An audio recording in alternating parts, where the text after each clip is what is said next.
Meanwhile, President of the Jamaica Basketball Association, Paulton Gordon, is adamant the next round of FIBA America's World Cup qualifiers will be played on the island. The national team was forced to play Puerto Rico away in their opening game last month, as aspects of the National Indoor Sports Center were not up to FIBA requirements.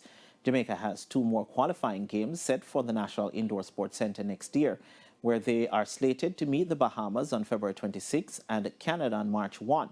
Gordon says the association is in need of close to $50 million to host the games.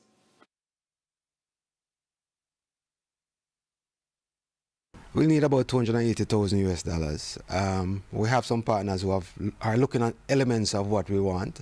The biggest chunk of what from an equipment side, we need proper hoops based on the standards that FIBA wants. The scoreboard is another thing, because we have a modern scoreboard, but there are different levels as it relates, and the fact that we're at this level now, they want the scoreboard to be able to capture certain data.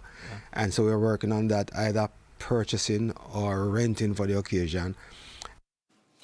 According to Gordon, the Bob Marley Foundation has committed to assisting with getting the venue ready, but more help is needed.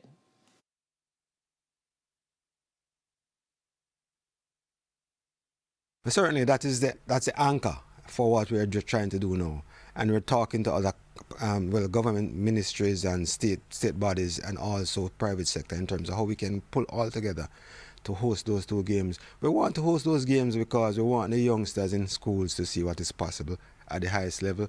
So we're working assiduously to make that happen. And Jamaica won both games against Puerto Rico to share the lead in Group B, with Canada on 4 points each.